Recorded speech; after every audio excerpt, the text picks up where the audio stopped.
worrying, man. Nothing at all. And we're live. Hello and welcome to the 79th episode of Game Theory Gang.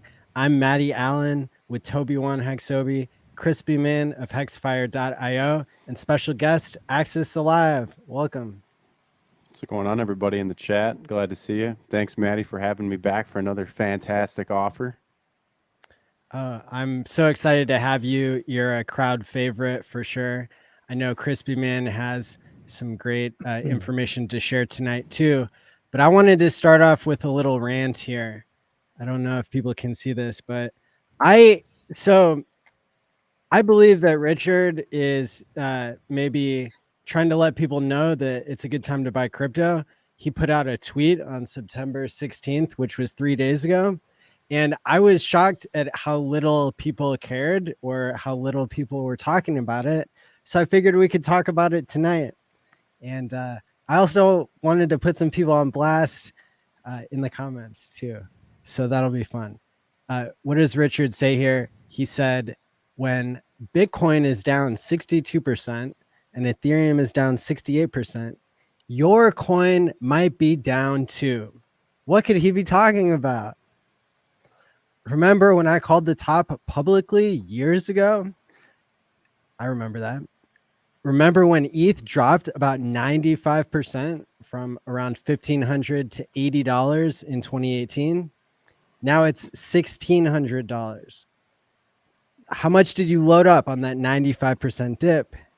You'd be sitting at 20x your stack now, even after the 68% dip from $5,000 to here.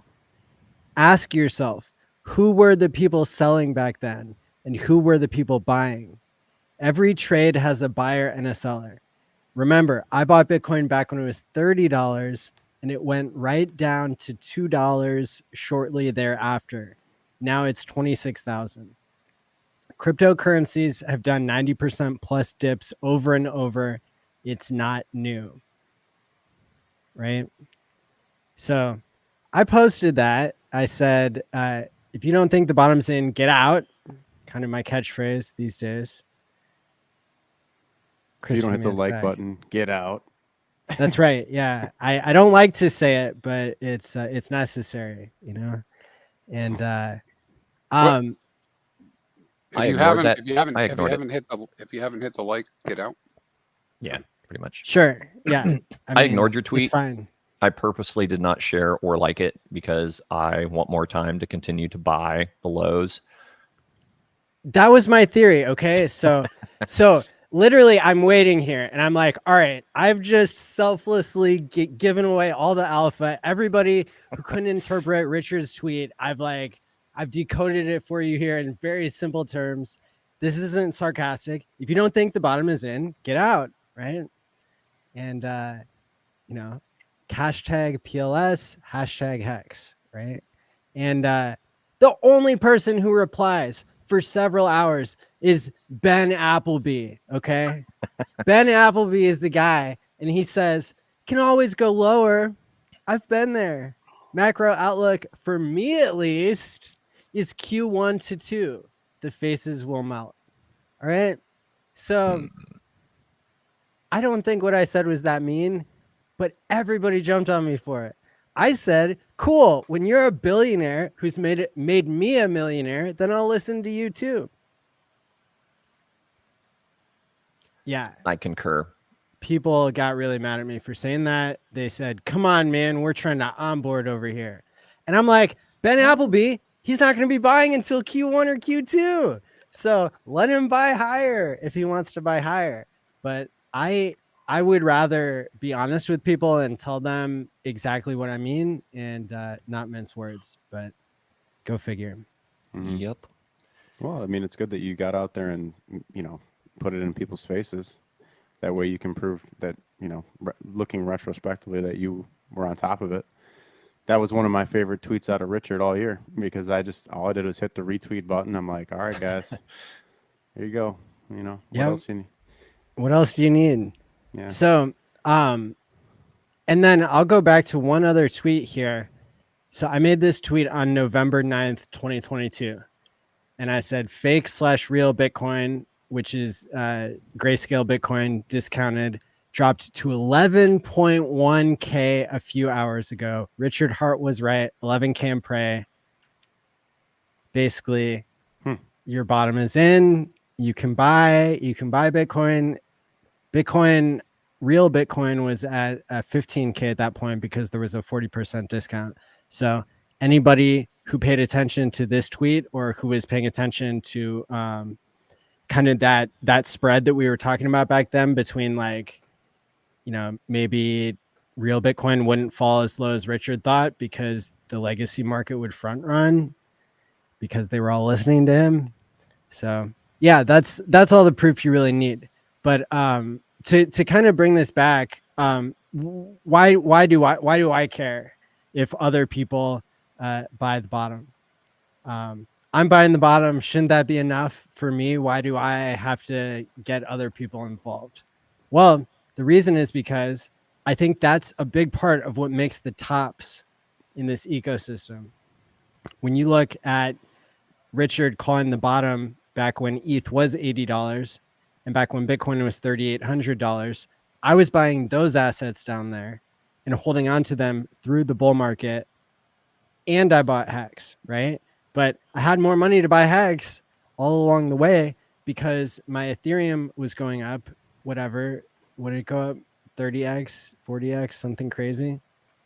My Ethereum was going up, my Bitcoin was going up. And so everybody who listened to Richard the last time we had bottoms, they got to sell the top. They got to sell when he said 65K is the top. They got to sell when he said 2 weeks after, after Bitcoin peaks, that's when Ethereum would peak. It's exactly what happened. He said pretty much on the day it would come down to Coinbase going public. So this mystery of like where the tops and the bottoms are, I don't think it's as much of a mystery if you pay attention to the right people, and the right person is not Ben Appleby. Yeah, I mean, it's been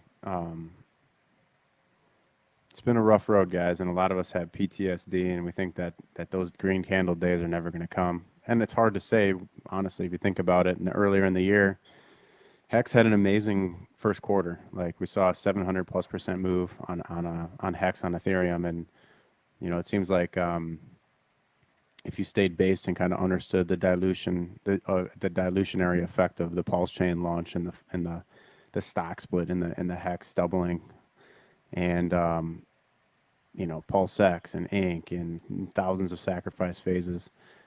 Let me say this. I'll probably be one of the first to say that HEX on either chain will never see another 99% dump ever again, because you're never going to get a Pulse chain V2. You're never going to get another.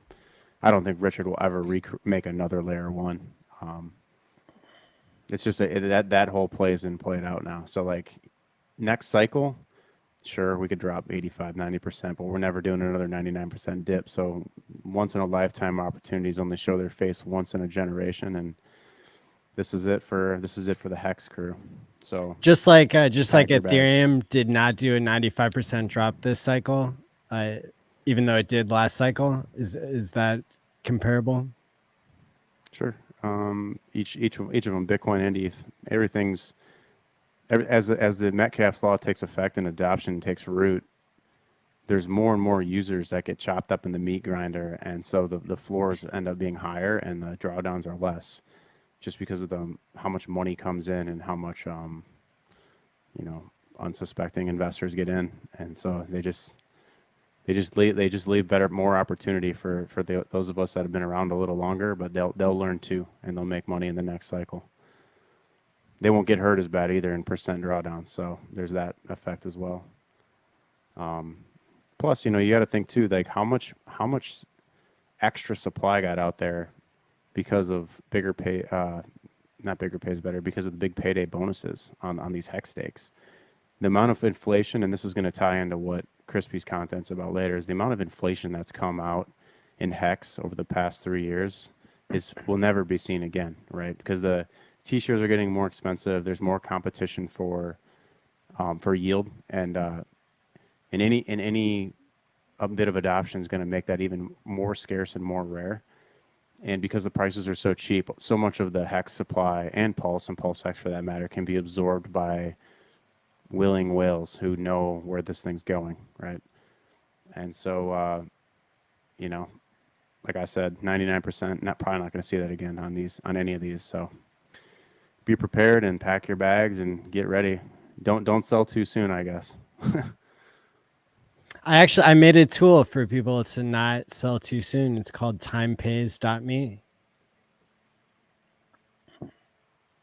Yeah, pretty sure that it keeps you from really well from hitting the red button, right? Because you can do different things. You can drip to yourself, right? So you're getting. That's right.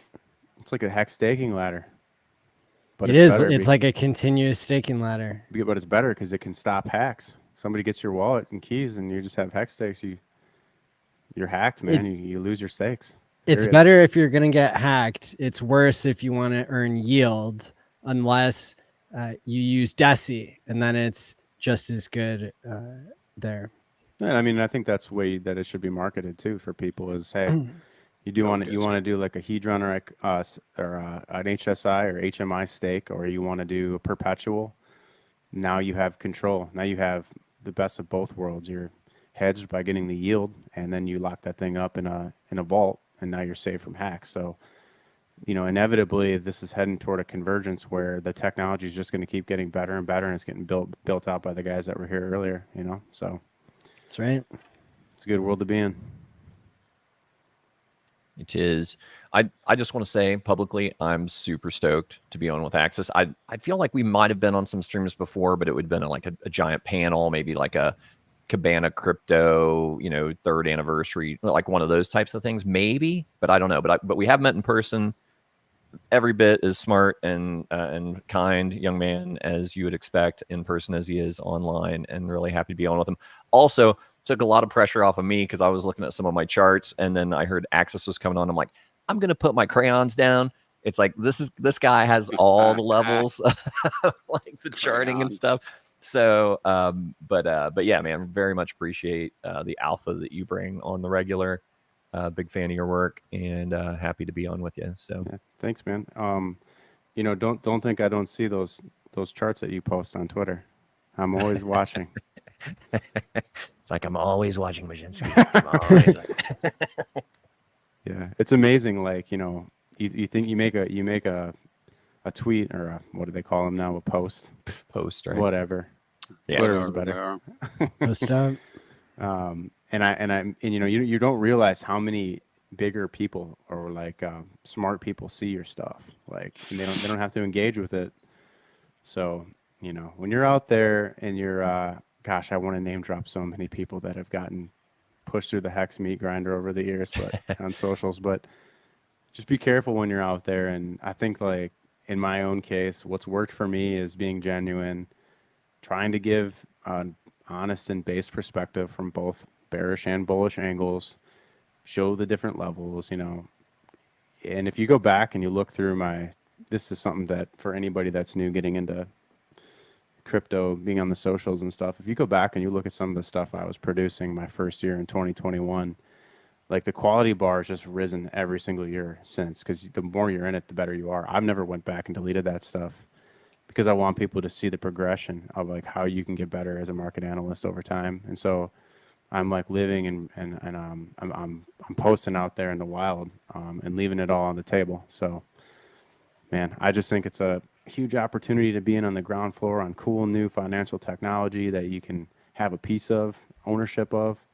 And so, you know, we should all be out there trying to get better at our crafts. Everyone's got something to offer. So yeah, anyways, yeah, thank you for the nice words. I appreciate that.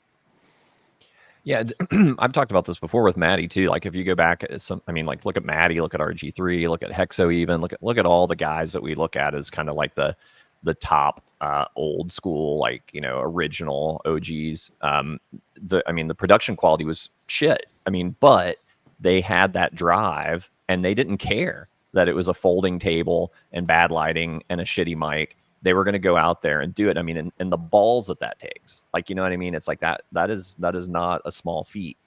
You know, I did some television when I was a teenager, and I know what goes into, like, how much of a difference it makes if you have like the good production quality stuff on point first.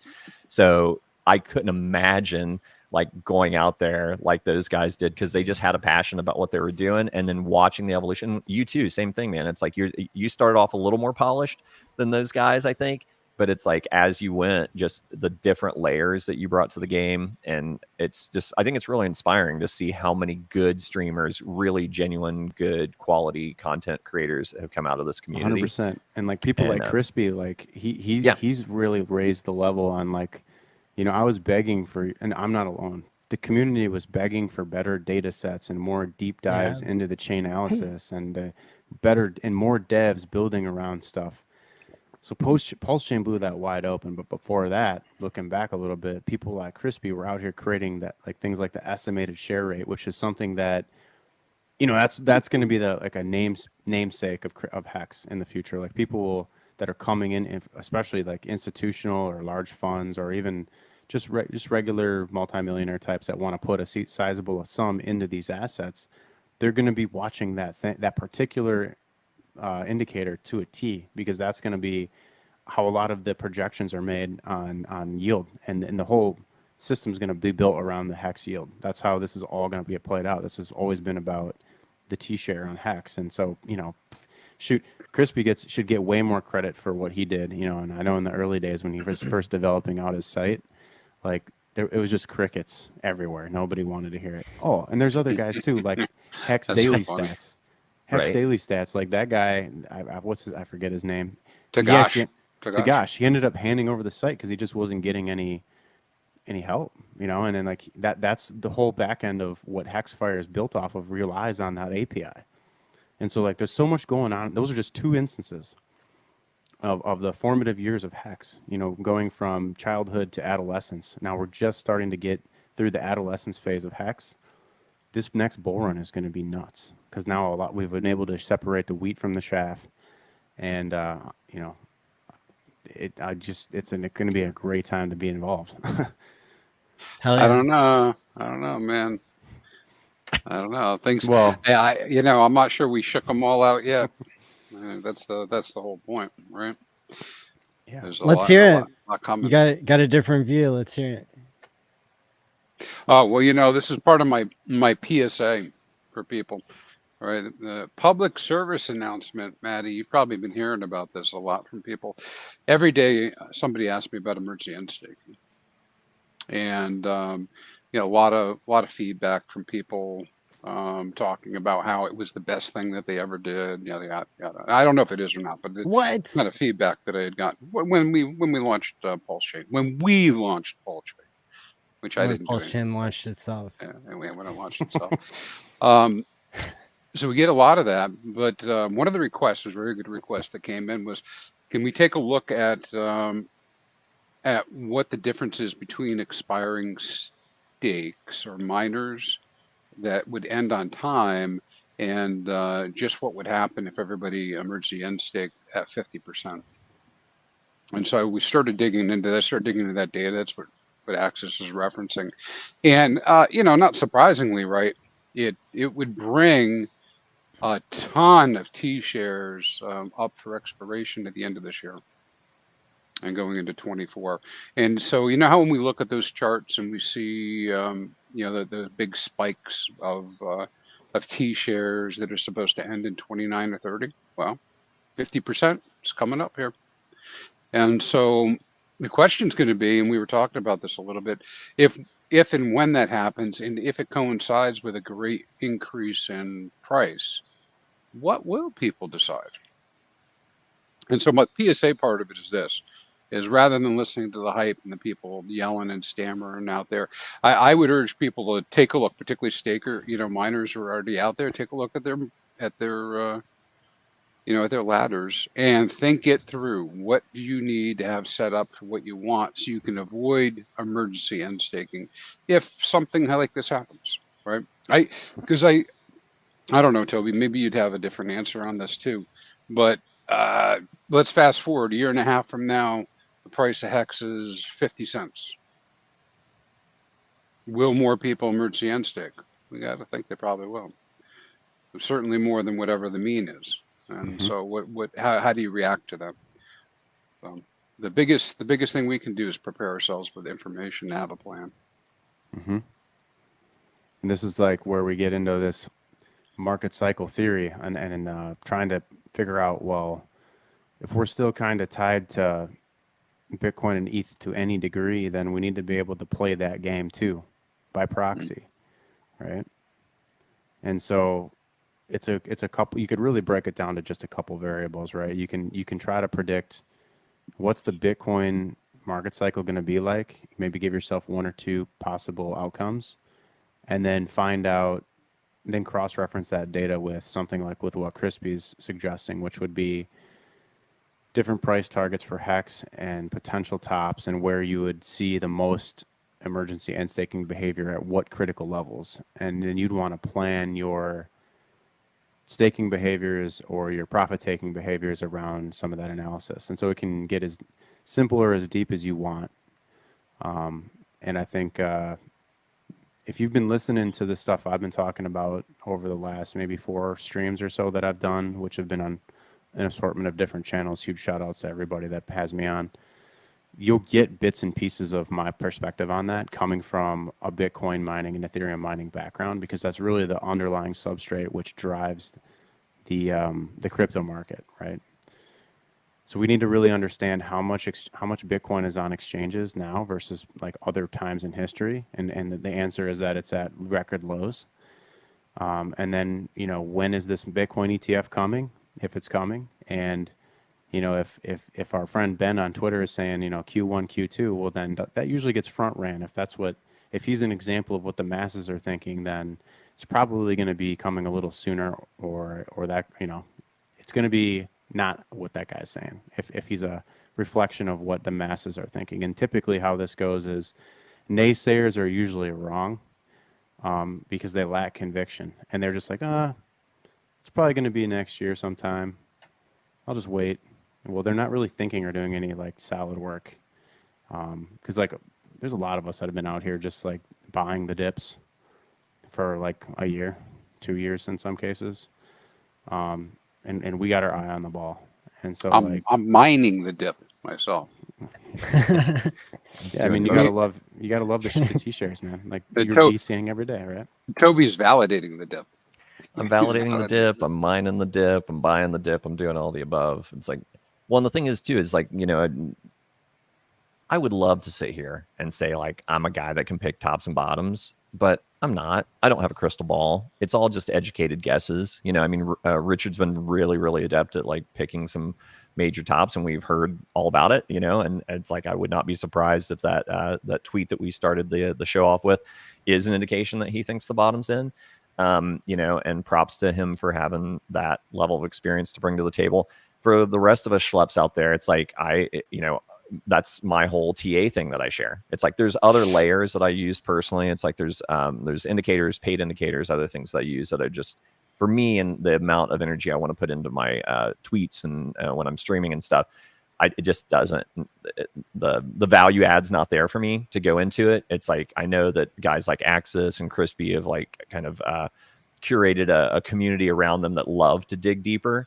And I don't know that I have it in me to see if because I think people like, you know, me, because I keep it simple and I try to be funny and whatever. So it's like, it's a different segment, but I think that also kind of speaks to what Axis and Maddie were referring to earlier too, as far as how many different voices we've created over time and how they all kind of do their part in educating people.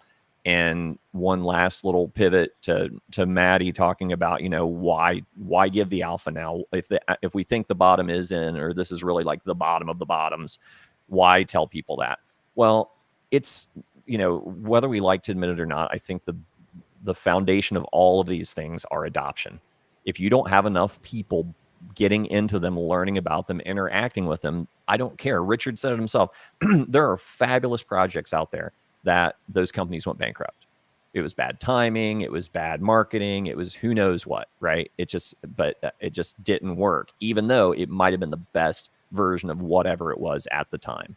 So it's all about adoption. Well, who's going to scream higher from the rooftops than people that bought the bottom? Like if this is the bottom and then all of a sudden, you know, here in a few months, it's like they're getting 4 or 5 X's out of, where we are now, and then seeing tremendous upside, learning more, learning about TShares, learning all the stuff that we've spent all this time to like digest and do our best to understand. Those are going to be the ones like we were in those early days. Like, hey man, check out my staker app. Let me send you this referral link. And then we can, I can show you how to set up a staking ladder. It's like all of that exuberance and excitement came from us winning, right? It's like, it's hard. It's, I don't do nearly as much onboarding now as I used to. I try, but man, it's a tough sell, and even though it's the smartest time to be buying, and we all know that, as a rule, the eye rolls are harder now than they used to be when you say, hey man, you're into crypto. And they're just like, oh god, it's digital finance now, man. Yeah, right. Yeah. We don't use that word crypto anymore. No doubt. It's Yeah, a we bad word. need to switch that one up. What's up, your friend Sami? Great to see this awesome foursome. Keep it up, friends. Pulse Chain has around 14K daily users. 14, cool. We can definitely. What's up? We need to get Sami. I know he's not going to come on stream with us, but yeah, we should do a collab with him. But pre-canned. We'll do it canned. That'd be fun. That'd be pretty cool. That'd be pretty good. Of course. I'm sorry I interrupted you. Oh yeah, I mean 14,000 daily users. Or we could, we could paint his picture into one of the 4 squares and just like read off all the stuff that he reads. I don't think that would have the same effect, but he thinks that we can. He's a handsome devil. He thinks that we can definitely get to 140K daily active users, and of course through Metcalfe's law, it's like you do a 10x the number of daily active users, then you get a 100x the price pump. So there you go. You know what's fascinating about that is that you might get that 140K users in 2 months. You might go from like, you might get that like 40K users over the bull market, and then in just in 2 months it'll shoot up in like 4 or 5x, and then that's who he gets dumped on for the next 2 years. Right. That's just the way that these cycles go. Just because of the reflexivity, you think? Because it takes a long time to go from 14K to double that and to double that. But every time you double it, it takes less time to double the next time. So it's like a compound curve. It's like an exponential curve. So like it might take us a year to get the next triple. So what, 15, 30, so like 40K-ish users. It might take us like 6 months, 9 months, 12 months. It's going to take a long time. Hex took a long time to go from that initial like 15,000 to 20,000 users to the 60,000 we had at the top. And then at the around the top, we've got over that bear market. Now we've doubled that. The stakers, in particular, the amount of stakers. Well, and that's just staked wallets. So that could be duplicates or triplicates. Oh yeah. So we might have like 100,000 people involved in Hex or by proxy. I'd like to see that get to 1 million this cycle. I think the price chart can get us there. Let's do it. People like buying green candles. So. Hey, I'm going to tell you guys something. I did not go see The Highest of Stakes, right? I didn't see that movie. But I saw another movie, and I happened to see this last night, called Dumb Money. About the game stonk. Yeah. Game stonk. Is that in theaters? I saw a tweet about that. Yeah, I'm special, so I got a preview. But so I got to watch it, and man, if I said to my wife afterwards, I said, all you'd have to do is insert Hex for GameStop. Same thing, man. I mean, sure, some of the details are different, and some people may not be aware of the GameStop play and what had happened with that, but that kind of energy, I got pretty excited watching the movie afterwards. Right, I was like, wow, people were coming out of the theater. They're like, oh, how do I invest? Do you have Robinhood? People want to go invest after watching it. And so my point is, I think a lot of our members are going to go ahead and watch this thing. And when they do, I want you to be thinking about Hex and what we could be doing, because they basically took the never sell motto. Right, never sell and buy, and talked it up and ignored the FUD and just kept going. And you know what's GameStop at now? What's the price of that now? Let me do a little look here. It started down at $4. Not bankrupt. They're not bankrupt. I'm seeing a price of $17.50. Yeah. Yeah. So I mean, it's Not bad. 5 times where it started. Right. It's up You know? 2,500% from its lows in 2020. Yeah. And would it go to 800? Right. It sounds an went awful up lot like Hex to me, man. I don't know. It sounds like I mean, the funniest thing too. Oh, they must have done a stock split, dog, because yeah, you're right. It did go up to like 800, but this is saying a peak of 121. So they did some sort of a stock like a split. 4-to-1 or something. Mm-hmm. You know what's cool though about the movies? I'm sitting there watching this guy, right? And he's got basically his app, right? So just consider it a staker app. He's looking at his staker app and he's telling his parents, I've got $30 million. And they're like, but it's on paper. And they're like, you got to sell. You got to sell right now, you know? And I'm thinking, how many Bro, of if us I could tell you the number of times I've had families say, sell, sell, sell. It's yeah, like, yeah. Like it went up higher. Yep. it was like very much like the same type of experience where, you know, the people that they were showing on the film were like, yeah, they're keeping their mouth shut and they're not telling anybody about anything because every time they bring it up, they're like, you need to sell right now. You need to sell. You got to think about the future. You need to focus on working at this menial retail job and doing everything I tell you to do first. Don't worry about making money. it was just great. Anyways, I see that coinciding with the comment from Sami because I think a lot of people are already doing outreach. We're all doing outreach.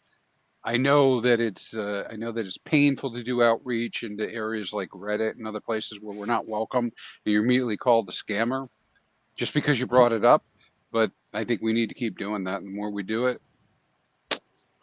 more people become aware and get to make their own decisions about whether they want to get involved.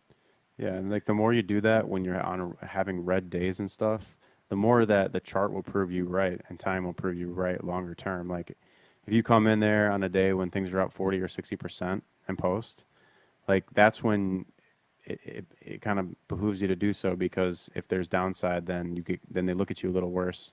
I'd rather you like put out information that's like on a down day that says, hey, you should look into this, and then they miss. It's just like early Bitcoin.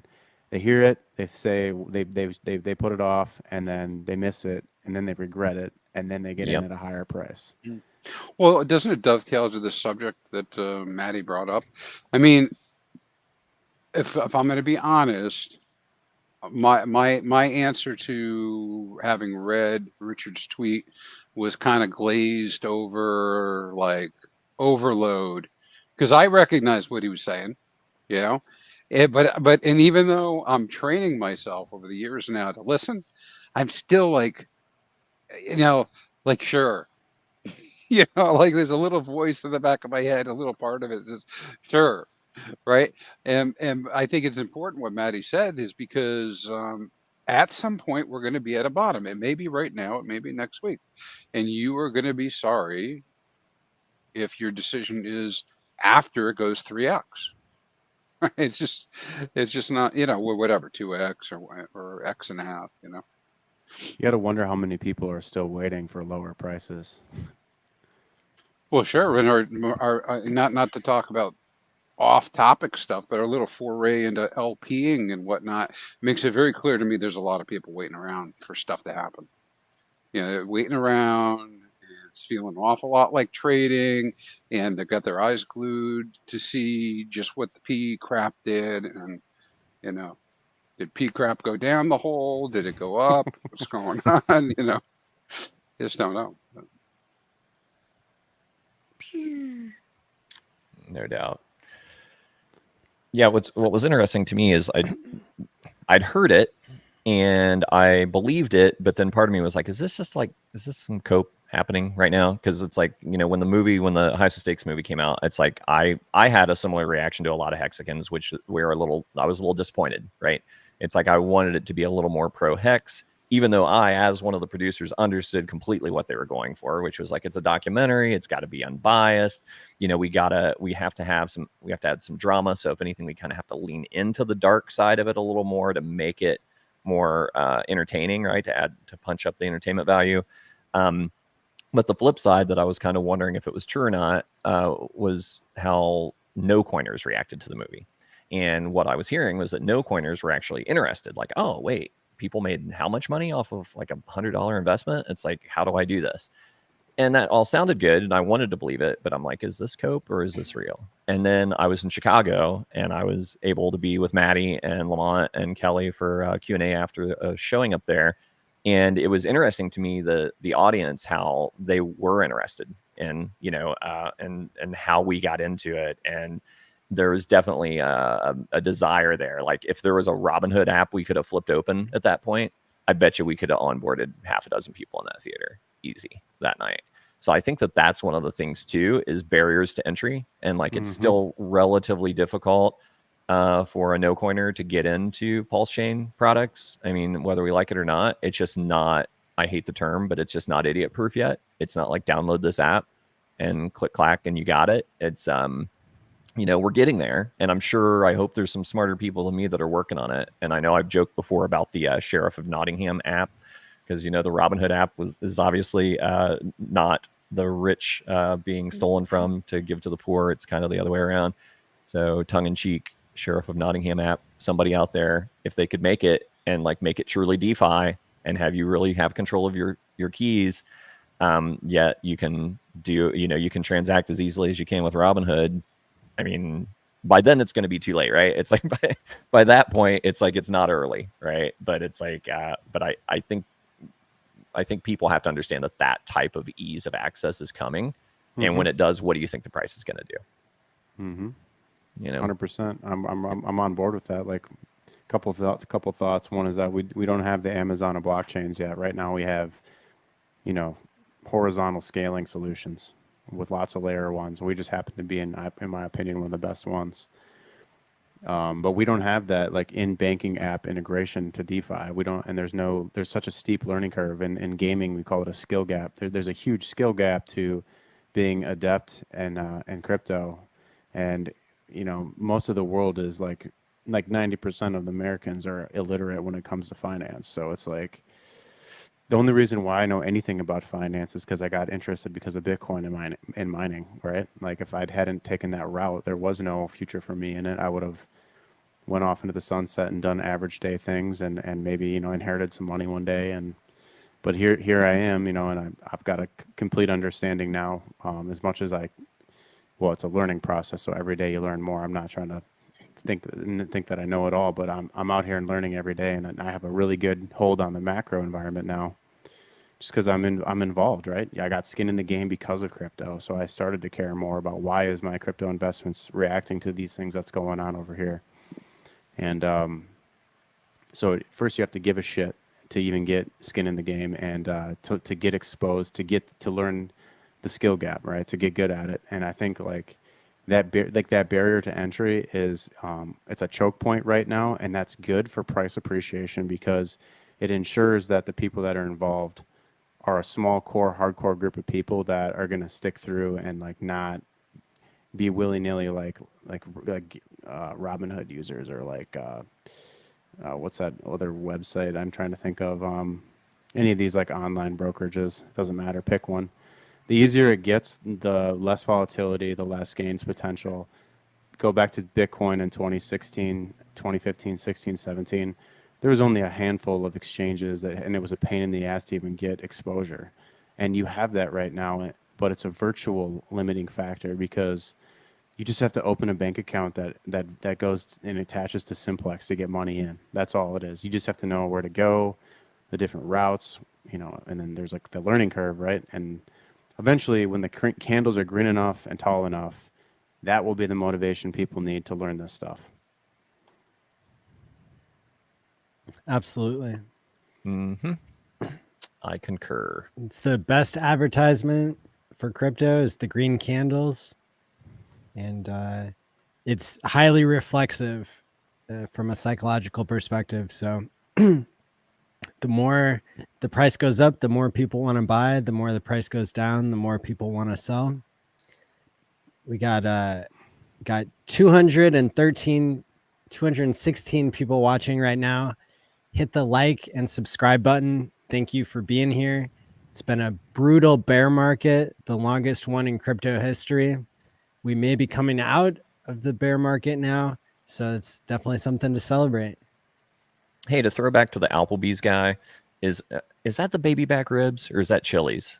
Chili's. It's Chili's baby back ribs. Sorry, Baby back but the Applebee's guy. Yeah. Not that Applebee's makes me hungry, but it just made me think of food and whatever. So anyhow, so if this guy's saying Q1, Q2, correct me if I'm wrong, because this is one of those deals where it's like I learn it like way back then, and then it just kind of becomes part of my mantra, and then I don't double check the data. And there are times when maybe my data was faulty or things have changed, and I didn't update my perspective.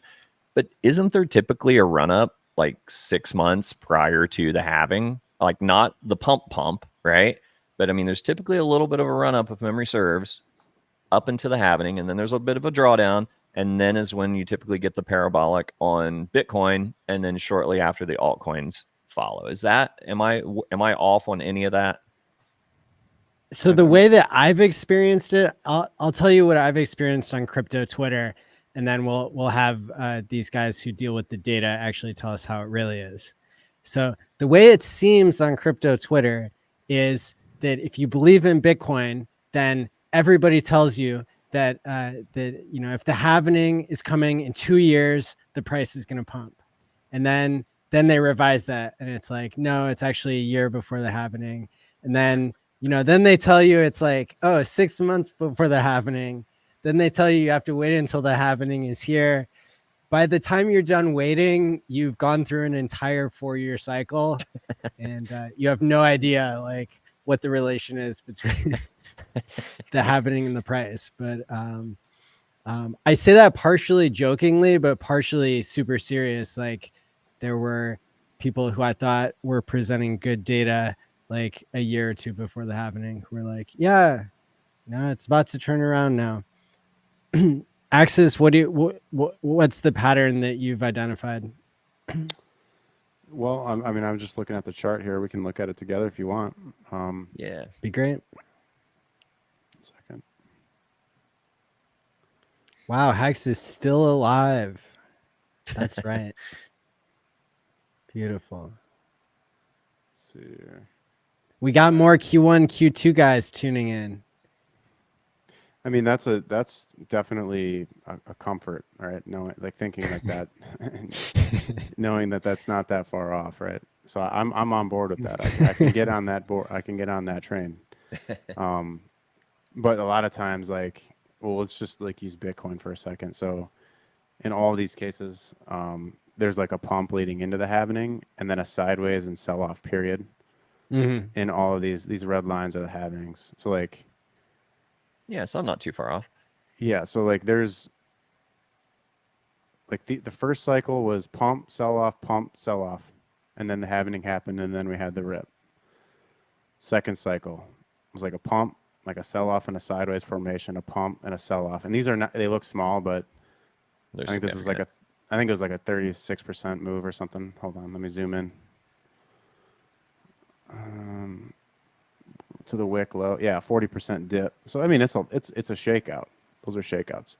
Now the market was a lot smaller back then and more illiquid versus here at most recent times. But this one had like the COVID crash, which was an anomaly. I think we were kind of already starting to create that bottom and that push up into that first sideways action. But we just had a couple things happen that was different this cycle. Was we had that huge explosive move here, which we never really had before in Bitcoin's history. These were like a lot more casual and longer drawn out curves. Even back in here, it was like a double wave, but this one was just straight up to from 3K to 14K. Yep. And then, so I think that's why this move actually was like an entire year of corrective, but there was still that pump leading into halving, right? So maybe it should have happened here, and then the sideways move, and then built up, and then had a more gradual, and then a blow off top. But we didn't get that. We had this weird cycle. Yeah. So I guess leading into this cycle, one thing is for sure, we'll probably get a pump. Wouldn't it make sense to get some sort of a pump and then get a sell-off, leading into the halving, and then that would mark like the beginning of the run, potentially? Yeah. If things were to play out like they have in the past? Yeah. That's my thought. that's pretty off the cuff, right? But I mean, that's the way it's looking, at least based on past performance. So, of course, I have like nuanced views on how this Bitcoin halving is like not as impactful as past halvings. What's more impactful is just the exchange balances. I don't even know if I could pull that up on here. Let me see. Let's hear it. Well, I mean, so it's really going to draw the brain energy. Like basically the theory is that there's such a shortage of supply and there's such demand now that, you know, the institutions are in on Bitcoin. Like they're not going away, right? That was solidified in this previous cycle. And so I think we're actually going to have a shortage of supply. And like, because Bitcoin, if Bitcoin just does 100% year over year for the next decade, that's going to outperform a lot of almost everything, right? Mhm. And with this size of a market that's like, you know, trading hundreds of billions of dollars a year in volume, there's a lot of money to be made on a thing that has that much volume, liquidity behind it, and that amount of volatility and that amount of year over year gains. So it's like the prime asset. It's becoming the prime asset, and it's like past the point of no return. Like back here, there was still a possibility that Bitcoin could, you know, go to zero, or like the thought of it going to zero was more realistic. I don't think anybody now thinks Bitcoin can go to zero. I think we've pushed past that escape velocity for Bitcoin as like a legitimate part of a portfolio and big fund managers, you know, view. And that's what matters, is that's where the money is, right? So we're heading toward a world where the volatility gets shrunk down more and more and more. And so it's going to be on retail's shoulders to find the opportunity somewhere outside of Bitcoin. But still, Bitcoin's going to harbor all the liquidity because that's the most first mover's advantage, most prolific, has the most hash rate and securing power behind it. It's got the narrative. It's got, you know, it's got that fixed supply. So as long as all those variables are fixed or growing, which they are, there's going to be a continued shortage, and this volatility is just going to get less and less and less. So these big swings like this, they're going to get dampened every single cycle. And this cycle, you know, we may get like a really we might only go to 80K or 90K. You know, and then but that sets up for something that we've never had before in Bitcoin, which is a break away from the 4-year cycle theory, where maybe we do really just have a kind of like a quick blow off here in the next, you know, 12 to 18 months, and then a sideways action, and then like more or less volatility, and then we have like a secondary cycle in 26 or 27, more like we had back here, but it's just less volatile, right? More money's moving through here, but percent gains is a lot different, because now you're dealing with a tremendous amount more users pushing a lot more money, so the market's a lot bigger, but the opportunity's better arguably now than it was back here, because there wasn't as much liquidity back then. So yeah, 10 guys could get giga rich back then, but now maybe hundreds or thousands of guys can make a shitload of money, right? So it's better for more people now than it was back here. Like if you look at a list of billionaire Bitcoiners, there's 6 Right. on the list, right? And if you talk crypto as a whole, you're talking about like, I think 27 billionaires in crypto. Come on, do it, Axis. Say it. You know what you're gonna say. You say it. Well, Maddie knows. They don't count Hex millionaires in there. They're not in there. Not. Why would they? Because it'd be 5 times as many listed. That's why. well, seriously, right? Because how many total millionaires did they show for crypto as a whole? Let me see if I can find that. There wasn't many. No, we got. You don't have to search it down and come back. I'd be curious to see. And Access, I feel like, is like the guy to ask for it, and I can't remember the name of it, but it's basically like it's a consolidation of like all the alts on a single chart. What's it called? I can't remember. Total. It's like, yeah, is it just all total? Is that it? Total 2. Total 2. That's it. Because I was thinking this is the something market cap of all crypto, excluding Bitcoin. Yes. Yeah. So I was curious of like that and those patterns laid over the Bitcoin cycles, because I was trying to like reinforce in my memory. I'm like, does the alt pump happen after or before? I feel like it's after Bitcoin pumps, because like my brain, it's after, right? Yeah, because it makes sense, because it's like people make profits in Bitcoin and then they're looking for gain, for bigger gains or yield. So they start taking some of those profits out of Bitcoin, and then you get the alt cycle pump, right? So you get Bitcoin in orange. Got it. And there altcoins in perfect. In white. Yeah, and I guess the theory that Axis has talked about in the past, and others as well, we're not in the same world we were 7 years ago, right? Where when I first came in and I was looking at Bitcoin and I was like, oh, look, everything's pumping with Bitcoin and with Ethereum and it's all going up. Well, because people were pumping into Bitcoin to get Ethereum to get their token. There are now many other ways, so you're going to getting to see that flow get split up now. Yep. Yeah. So I think the if I'm remembering correctly, the theory here is that in the early days there was really one asset which all the money flowed through to get access to the liquidity on all these other altcoins, and then nowadays there's like way more pipes. There was only one pipe back then. It was Bitcoin. So you had to get Bitcoin to get into the alts. So like it was easier to watch money flow from one to the other by their binded liquidity. It was Hart's law happening on exchanges, not on the blockchain, effectively. But nowadays you have like Ethereum, and then you have all these other layer ones that are cheaper to transact on, where the money is going to seek returns where they can, and there's all kinds of opportunities. So like they're going to be like little geysers popping off all over, as the gains move from the bigger, heavier assets to pump the littler assets for it's kind of like the risk reward play of like potentially multiplying your Bitcoin stack, your Ethereum stack, or your Pulse stack, or your Hex stack by getting into something a little bit smaller but with higher growth potential. And that's existing now on all these parallel layer ones.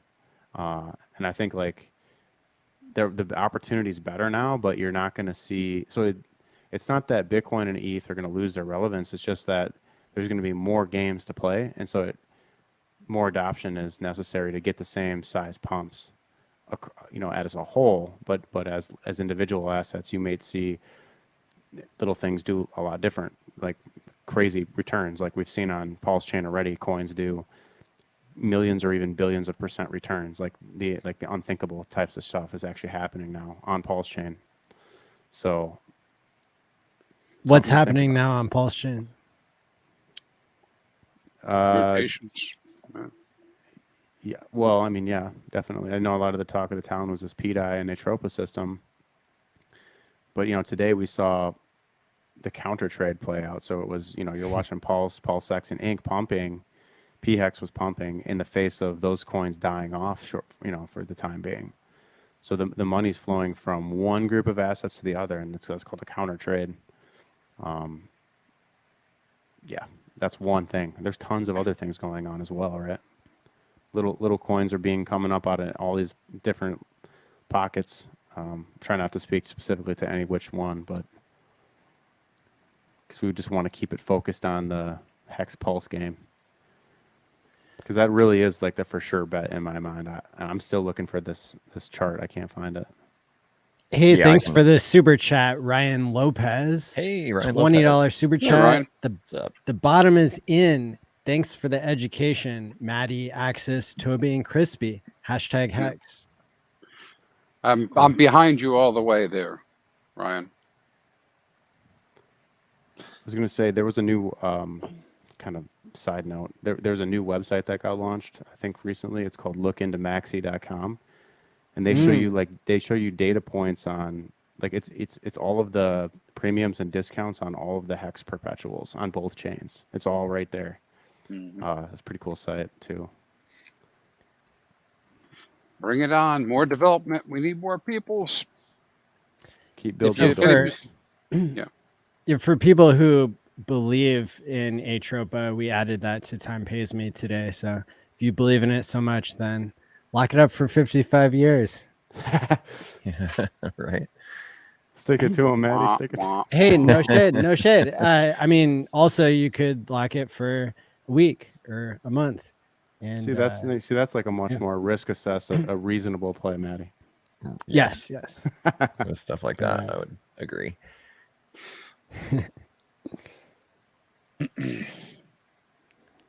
I suppose we could probably get into Pulse chain charts. I'm not finding this crypto rich list. I can't. So the rich list you guys were saying that there's like 60 crypto billionaires on there. Yeah, something like 'Cause that. I saw it on Because Twitter. I can think of probably. I think there was 26, dude, total across the Okay. crypto. And, you know, of course, what they're using as metrics is probably like the top 100 on CoinMarketCap. They're probably not using, Yeah. you know, just making some assumptions there. So Yeah, I'm sorry I asked you about that. I could probably I come up wasn't with trying 10 to or 20 people. I wasn't trying to derail you, man.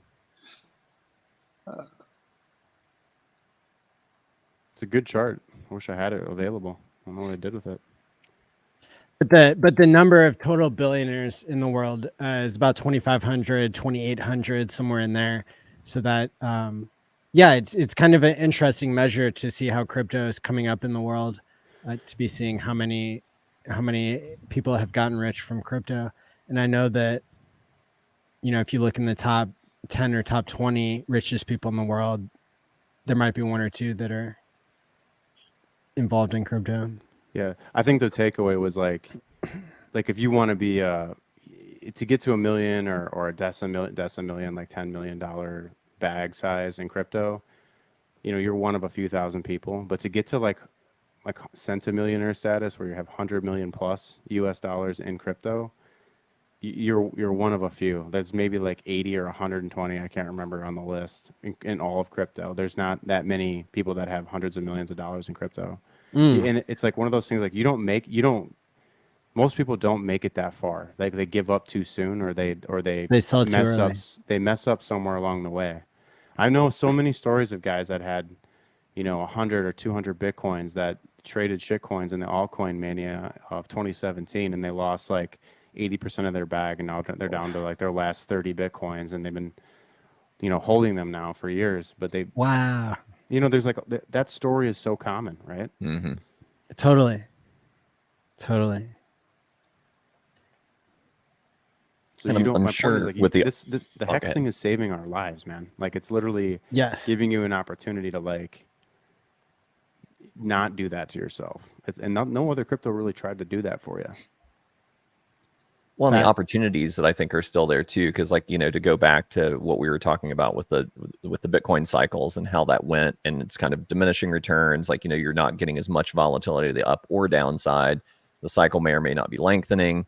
You know, the things that are yet to be determined with how that plays out. But the narrative switched from what peer to peer, you know, digital cash to ultimately store value, right? Digital gold.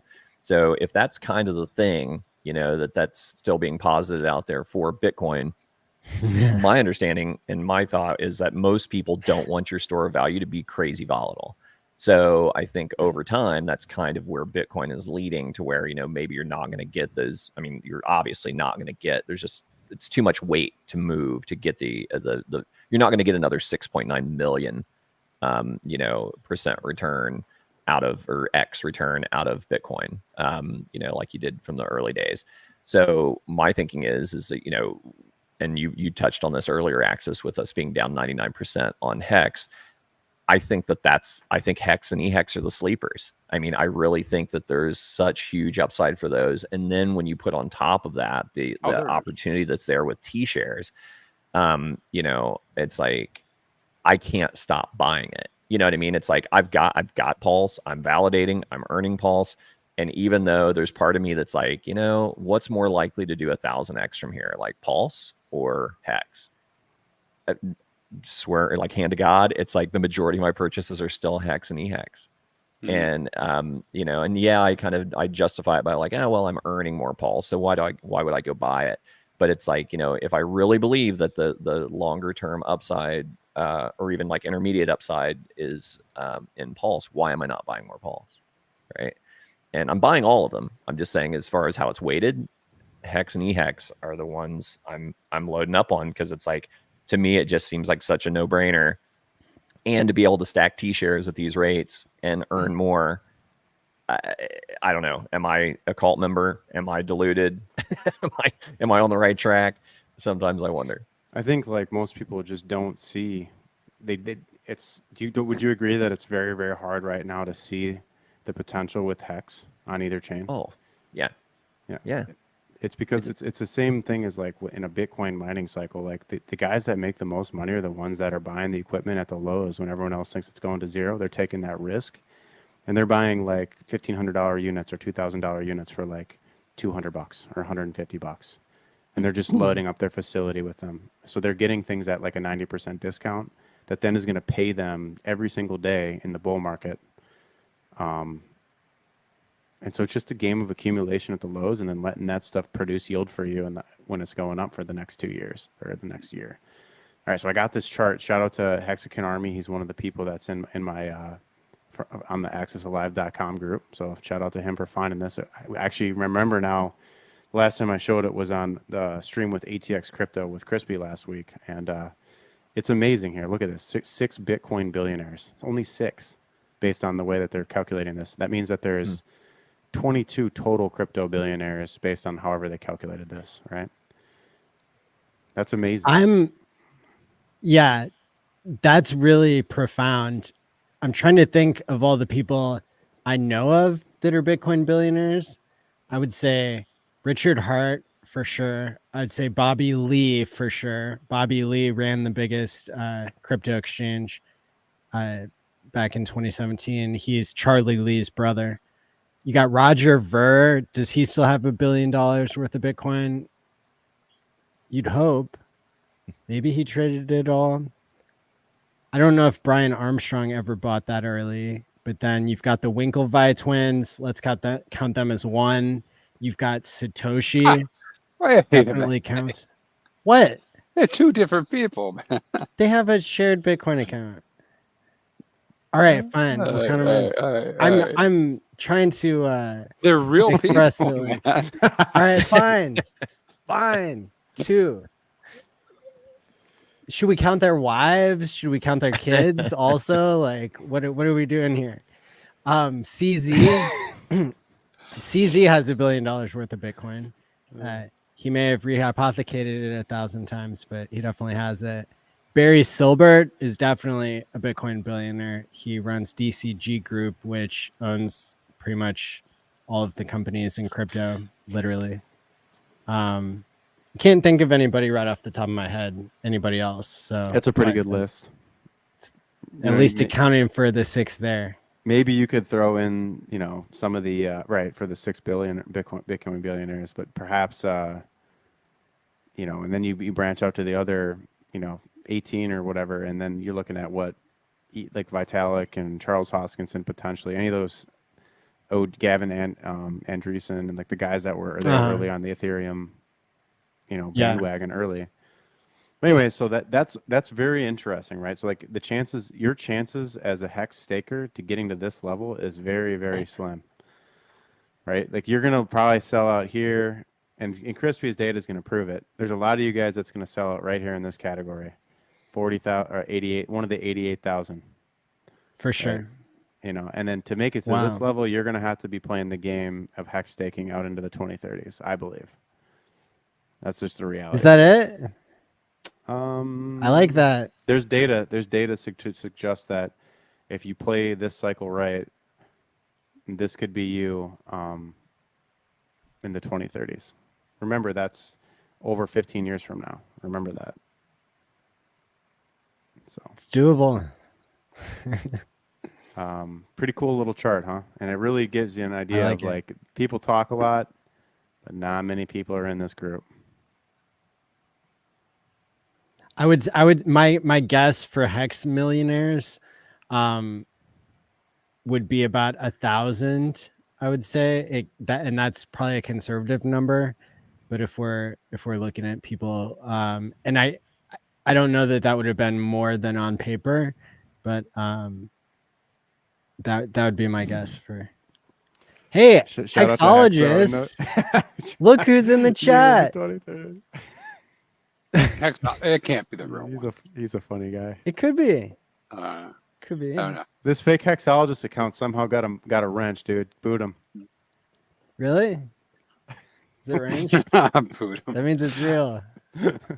So I'm shooting for what comes after billionaire? I'll just shoot for billionaire. That's what I'm gonna shoot for. Because you got to have stretch goals. You have stretch goals, right? go in that So- direction. I'd be happy for any of those. Let's do it. What we want, guys, is we want these guys to bring some of their money into Hex. That's what we want. Bring them to Hex, and they do that.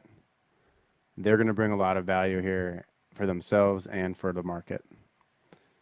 Not that they have to, you know, this can come from, you know, the city, VC land, but it's good if it comes from crypto, right? I think that's Totally. where a lot of our value Yeah. came from. We don't want to just shun Ethereum forever, guys. I know some people have been talking a lot lately about, you know, getting away from Ethereum and making Pulse Chain only stablecoin back chain, and so it's on its own thing. But it's unrealistic expectations, because whether or not you're bound by Ethereum's liquidity or not, people are going to base their decisions in crypto off of how much they can convert their existing crypto on Pulse Chain into those other major blue chip coins like Ethereum and Bitcoin. Those coins have earned that right. And so people's investment decisions are going to be based on that. Like if these guys come in to Hex or Pulse, they're coming in to increase their Ethereum or their Bitcoin position and not the other way around a lot of times. And so I think you guys need to remember that when you're speaking to them, because they did their hard work, and they proved that they could hold. You know, these guys here, these couple hundred guys, they proved that they were the diamond hands, and all these other guys, you know, and all of us plebs out here, we're begging, right? So I think that there's also a giant audience within the crypto space that has never bought Hex. They've never bought Pulse Chain or PulseX, but they were paying attention to Richard's calls. And whether they loved Richard or hated him, you know, that's all they care about, is whether he's right or not. And if we have another cycle where Richard is proven right, if we have another cycle where he has bragging rights at all. Now, I'm not sure if Richard is going to claim bragging rights. I showed you the tweet at the beginning of the episode where 11.1K is how far down GBTC went, and real Bitcoin only went down to 15K. But hey, if people were scooping up at the bottom there, whether they, you know, even if they didn't believe in Hex, they may come to believe in Hex in the future if they see how strong the community is, how strong the engagement is, how right Richard is about everything. Those are major selling points. minus 48% on December 22. I'm going to check and see what our number is. I think it was December 13th. Because you might have been right. That was in November you made that post. Yep. Mm-hmm. Delete. So just from this, I'm taking the wick low here. Let's see. No, that's November. Let's see. Go to a daily. I got to see this, man, because I didn't know you made that tweet. I think Twitter's been shadow banning your tweets from me, and I'm upset. So now I missed the Bitcoin bottom. So this has given me a price of 8,000 for the max discount on that GBTC, which I was seeing like minus 48% in December. So, and that was like the level that a lot of the most bearish calls were calling for, was 8K. I think it's because, thinking about it in retrospect, the market thought that the disparity on the GBTC, the paper Bitcoin, is where spot Bitcoin had to head to get the price closer to NAV. I think that's what was going on there. Are you showing that it went below 11K in GBTC? Only because what I did was I took the minus 48% here on December 14th, and I just checked what the price was. And so if you drop the price 48% on that day, December 14th of last year, okay, you get to like 8K price. So, okay, because when I was looking at it, I think it was 40% off. But so, did real Bitcoin go below 15K? No, it went to 15.5. Okay. Right. Yep. But I guess the way I'm coming up with that is, you take this wick low, or you take this bottom here on December 14th. December 14th here. Ish. Go down 48. I think it's like 8,800. Wow. And you made your post in November, so it could have been up here, and or the discount was different. So I think I can throw on the GBTC thing right here, actually.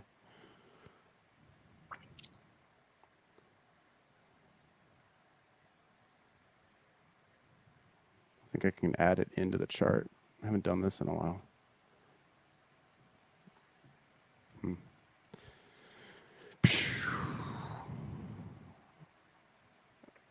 Yeah, I don't know what's going on. Too much data.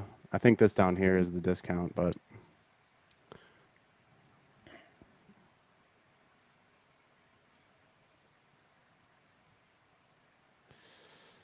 yeah, so this is just telling you it was, yeah, it's saying here like saying here that it was like 10,700 and on this little Yeah. So it was right around that level that I think people front ran Richard's call, but that just means they were paying attention, in my opinion, or that he was right. But the question of whether he'll claim bragging rights or not, I'm not sure of. But I think tops are easier to call than bottoms,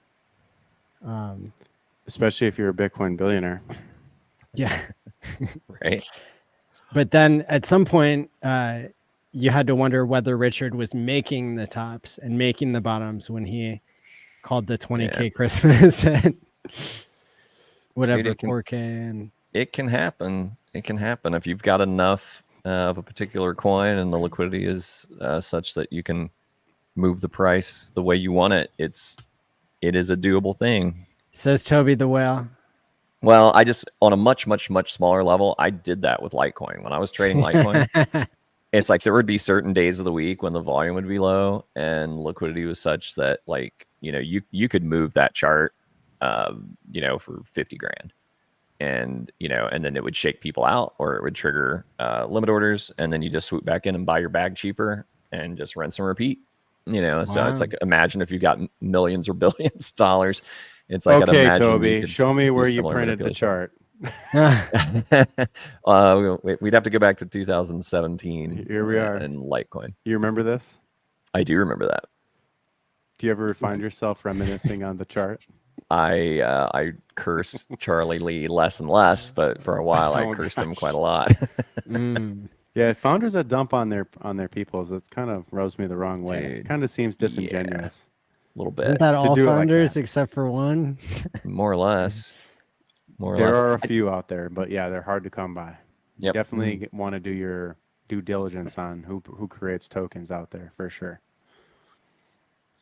I mean, I'm really curious to see how, like, when the SEC stuff, eventually is not an issue, how much of that, like what the rebound effect of all that is. Because, I mean, all it's going to do is get more exposure for Richard. It's going to feed into Metcalfe's Law. More people are going to be knowing about him and his products, especially if he becomes more, active again with streaming or being public.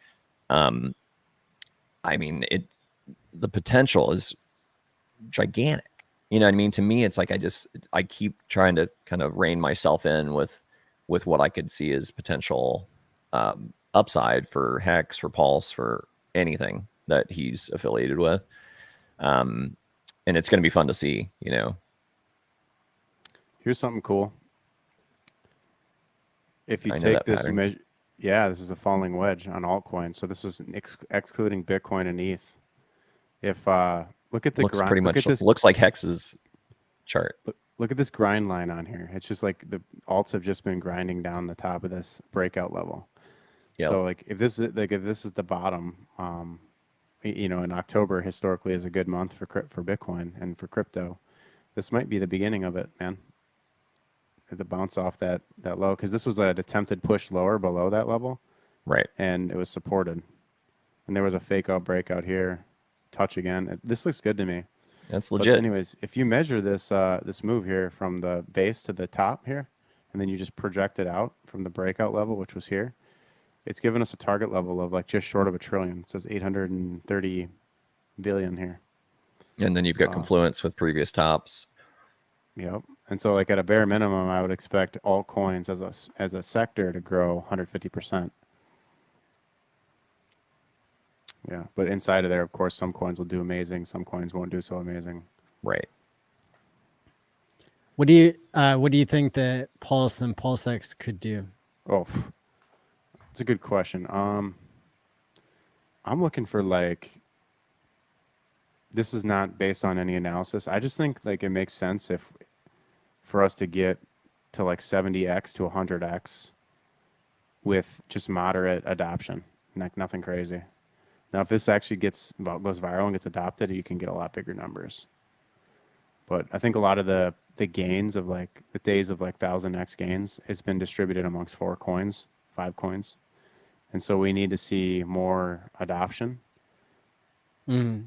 And I think otherwise you're just going to see the same money cycle through each coin, and one will get pumped, and the next one will get pumped, and the next one will get pumped. So we really are relying on new users coming in, but they will, because it's fun to transact, man. You can actually transact and use the blockchain again. It's a breath of fresh air for the people on Pulse Chain. Really, truly, I love using the blockchain, which we never got to do on ETH. Everything was calculated on there, and it was like difficult and cumbersome. And now we just get to use Pulse to our heart's content to transact and create cool new projects and ideas and stuff. I love that.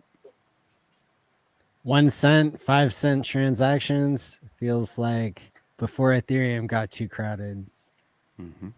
You know what's a chart I haven't looked at in a while? Just so totally off track. Is the stablecoin market. So this chart measures the stablecoin market as like a composition of the stablecoin's dominance in relation to the rest of crypto. So this would be USDC, USDT, and DAI on Ethereum. Mm-hmm. And look at this, stablecoins have been trending down all year. So it's either stablecoin liquidity is getting pulled off the market, and what I'm seeing is it's range bound. So the same the same stablecoins have been sloshing around during these pumps and dumps since March. We've just been trading in the side of this range, right? But if there's a big move in Bitcoin and ETH, this will actually come down and test this bottom, because this is measuring dominance, not total liquidity. This is just the dominance of it. So as those other coins rise in dominance, these will fall. And we'd like to see a breakdown of that range, retest, and resume lower. And then if you can get that kind of a move into next year, in addition to more dollars coming into the system, that would be ideal. But we're at a crossroads right now, because there isn't more. We're not in quantitative easing environment. Rates are high, and and money's expensive to borrow. So money is not as easy to get as it was a few years ago. And so to get people to finance and bring stable coins in for crypto, gambling for more or less, it's going to be tough. That's why this Bitcoin scarcity narrative has to take root, because it has to be a matter of, okay, we have to get into this because it's the only thing that's going to give us 100% year-over-year returns, and it's an inflation hedge. And we've all heard the catchphrases enough times, right? Well, all that's going to possibly take root this cycle, and it may be one of the biggest cycles we ever see. I would love to see a double cycle type of thing. Be cool. Yeah. And if you think Bitcoin is scarce, you should check out TShares. Yep, that's a good time to. Well, I'll pull me down and let's get into ChrispyMan's TShare data. All right. Yeah, one thing to plug in there. I did hear today somewhere. Can't remember where I heard it now, but Ray Dalio was talking about how we're not far from them having to turn the money printers on again. So it feels gloom like and doom, Ray. He spoke at the All In Podcast summit I was at last week. I want to hear about that too, Maddie. I don't know if you've already covered it. If you haven't, then I can do that on my own time. But yeah, we can talk more at the end. Cool. All right, ChrispyMan. 264 people watching. Hit the like and subscribe button or get out. And just a quick shout out to Jermaine Hexagon, I believe, is the guy that sent me this hat. It's a Hex Fishing Club hat. One of my favorite Hex hats. So that's cool. Thank you very much for that. And it looks like he's actually going to make those available for sale now. So that's cool. But I got mine for free. So I guess occasionally I get thanks some cool thanks stuff. for rubbing it in. Thanks, man. Well, I got lucky, I guess. I was super stoked. Fish All right, so Crispy, go ahead. Well, hold on. Before my Crispy friend. goes ahead, I really do yeah. want to commend all you 246 people here watching. I appreciate all the support. Personally, it means a lot for you guys to show up for Maddie. He's been at this for over 3 years, and we're all out here trying to make a difference. So we appreciate the support. Absolutely. Thank you. 100%. Amen. Why do you guys always think of good stuff to say, and then I feel like a jerk because I didn't say anything good? If the shoe Maddie, fits. I like your Took the hat. words right out of your mouth. Hey, I like your thanks. It was free. See, I'd be feeling good. Hey, yeah, probably more people are watching right now than I get in views in a week. So, so this is a good way to get this out there. I'm doing I'll do a stream on this week. I was trying to prep for it. But we'll just do the high points, right? So for those who know about Hex already, you know that TShares go up and down on a daily basis, but we know that the T-share rate goes up. And so because it goes up, it puts a deflationary pressure on the number of T-shares, right? And it's because people have to pay more Hex to get the T-shares. And that combined with the current situation of us being kind of in this, not the bear, we're not the bear anymore, but we're, kind of at the lows. You have this downward pressure. In any case, from that, we have all this data. One of the things that's great about Hex is we have all this data that's on chain. And so one of the very first things we were able to do is start putting together forecasts of supply. And then over time, it became really apparent that forecast of T-shares is what's most important. Sure, supply mix is important too, but T-shares. And so what you have on the screen here is just, 3 different ways of looking at T-shares, the number of shares that are out in the system, and what might happen to them over time.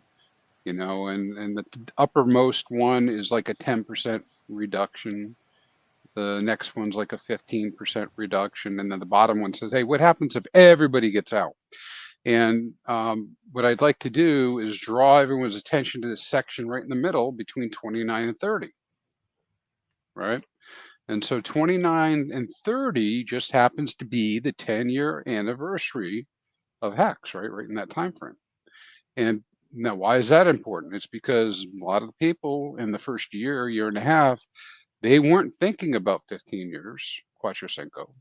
They were thinking about 10 years, because at 10 years, you get your maximum number of shares. And sure, you get to hold on to them for an extra 5 years, for another 5 years, if you go Quattrocinco, but a lot of people didn't want to do that, right? So they went with 10 years, right? So this is why we see this big inflection point, which if everyone goes to term, it'll be the thing, right? And that's when we'll see this big liquidity event, this big supply event, however way you want to say it. All right. So all that being said, am I making sense so far, Maddie? Oh yeah. You got to keep me. I know you know all this, so keep me honest. All right. So what have I been working on? Well, we've been seeing this miner adoption curve go up, right, on the Pulse chain, and we're seeing a drop on the Ethereum chain. But we're not seeing big changes in TShares because of that. So I'm going to move off of it, and I'm going to go look at actual data. This is part of what I'm refining. So I hear a lot of times, man, somebody will like point out another emergency end stake, and we celebrate those, right? Oh, this guy emergency end stake. We have all sorts of reasons why people do it. But we're celebrating that somebody got. Sometimes I don't like this part. But sometimes they got wrecked or nuked, and then or we sell it, or and then I got to say I probably see 40% of the time people like good for him, right? Because or her, because sometimes people actually profit when they emergency insect. So this is not a advertisement for emergency insect, but what I've been getting is questions on a daily basis now, nearly daily, asking, "Hey, wait a minute, what's going to happen with all the emergency instincts in the future?" And so I have some surprising data to show you, because a lot of people think that as we get closer to 2030. We're going to have people do more emergency instincts. So I decided to go take a look at the data. Now, why would that be important right now? Well, guess what? 10 years was 2030. Well, 2029. What's 5 years? 2025. 2024. 2024. Yeah, because the other one was 29. Yeah. So we're in this thing, and so what I have up on the screen here at the moment to show everyone is well, first off, we do have emergency end stakes. You can see in the gold. I put it in front of the actual end stakes on a daily basis. We do have emergency end stakes. They do take place. But they're a lot fewer than people think. It's somewhere around 8% of all of our hex miners have ended by emergency end stake. And in fact, while I don't have the percentage on this, we go look at these are TShares. Even though people do a lot of emergency end stakes, TShares are not a big, there's not a lot of TShares being emergency end stake. And so kind of leads me to, I haven't built this out completely, to prove this, leads me to believe that the people who hold a lot of TShares, they're smart enough not to do emergency end stakes because they don't want to lose them. So even though we got a lot of emergency end stakes, they're typically not the ones that are heavy in TShares. And there's always the exception, right? The people that rage quit and all that type of stuff. All right, so I'm just kind of walking through this data to get a little bit deeper here and start going into some other stuff. So just know that they do take place, but at the moment they don't appear to me to be super significant, right? So then I wanted to go look and see a little bit further what our future looks like, and so this is from today on. From today on. How many TShares, according to the system, are supposed to come out each year? All right, and you can see they're pretty widely spread out there. If we go look again in focus mode on this one, we definitely see this drop after 2030. We have all this come out, so we have this period of time for 3 or 4 years where we really don't have a lot of TShares out in the future. I got some commentary on that. Do you think that this is a function of people looking at 2029 and 2030 and thinking it's over for HEX, or do you think it's let's even back it up a little more with 2024 and 25? You can see that people are really short HEX right now. Like you don't have as much in 26 and 7, although that is starting to fill in, I've noticed, compared to a few months ago. So people, that's actually surprising to me. But my point is, looking at this and actually kind of anticipating what's coming in the next slide, we can't forget that people can kill their stakes at the 50% mark, right? And if what's 50% of that 2029 or 2030 estimate, right? And then look at where people's thoughts are right now. They're really bunched up in 2024 and a little bit in 25, right? And so I think we're going to find potentially some confluence. And I think about that, ruminate on that, and think about where you might see opportunity in this chart if HEX survives for 2-3 more cycles. Yeah, 100%. Because and so for Toby and Maddie, what year do you think we're going to see the spike? Right. So that's really the question. What year do we think we'll see the spike? So as programmed, right now there's a huge opportunity to make sure that I'm laddered out into 31, 32, 33, 34, because there's not a lot out there. And of course, Quattro Cinco is still filling up here at the end, right? So, you can't put them out there unless you do them all on the same day anyways, right? There's just not a lot of spread. So I do expect this center section to fill in over time. So that will happen. All right, so I wanted to go and take a little deeper look, and this is kind of what Axis was hinting at. So there's a lot of data on this page.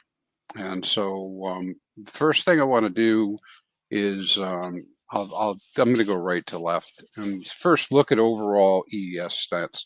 So I found it pretty useful to kind of dig in and say, well, okay, guys, exactly how many emergency end stakes have there been? Because, depending on the narrative, right? People like everybody's emergency end staking. That's not really true, right?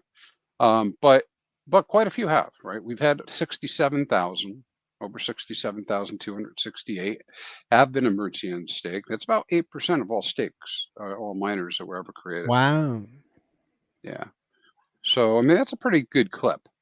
So then I wanted to just take a look at because I'm trying to ascertain what Axis is talking about, whether or not it's likely people are going to say, hey, 50% I'm out.